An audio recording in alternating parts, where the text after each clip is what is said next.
El Jardí Botànic de Barcelona va ser l'escenari de l'acte de lliurament de les distincions Viles Florides 2011-2012. Amb aquest acte va finalitzar el primer any de treball on gairebé una vintena de localitats d'arreu de Catalunya s'han proposat posar en valor els seus espais verds com un actiu de cara a la ciutadania i el turisme.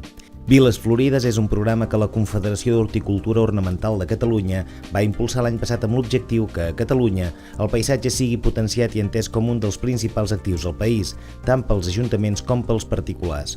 En aquesta primera edició es van distingir 17 municipis per la seva aposta per cuidar millor els seus espais verds i per treballar per una millor integració dels entorns de les seves poblacions amb els espais naturals que les envolten.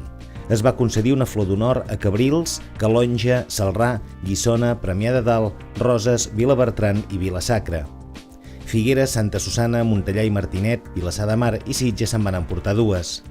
Les 3 poblacions amb més puntuació del jurat, a més de les distincions de les flors d'honor, se'ls va concedir el Premi Viles Florides.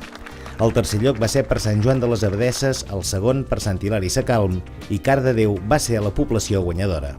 Suposa un reconeixement a tota la gent del poble que cuida l'aspecte del poble, des del qui escombra al dematí, el qui posa una planta bonica, els tècnics i, evidentment, els equips municipals, els governs que han anat passant i han anat posant en valor el que és tot el nostre patrimoni vegetal.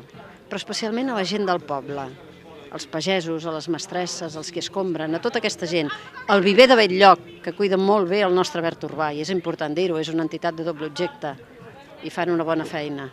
El president de la Confederació d'Horticultura Ornamental de Catalunya, Jordi Rodon, va felicitar tots els municipis distingits i va remarcar que el més important és el compromís que han adquirit. Això no és un premi, sinó que nosaltres us donem una distinció.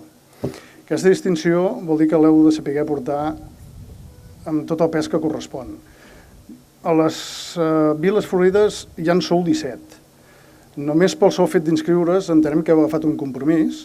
El conseller d'Agricultura, Ramaderia, Pesca, Alimentació i Medi Natural, Josep Maria Pelegrí, va elogiar Viles Florides pels valors que conjuga. I veiem com, des d'una iniciativa que pot tenir de persones concretes, individuals, empresaris, emprenedors, podem tenir iniciativa, podem tenir un element transversal en tots els municipis i podem tenir també dinamització de l'activitat econòmica. L'Agència Catalana de Turisme adquireix el compromís de desenvolupar promoció específica per fer que les Viles Florides siguin també, configurin també una ruta en el futur que permeti que els turistes, que els visitants coneguin la nostra qualitat de vida, el nostre estil de vida.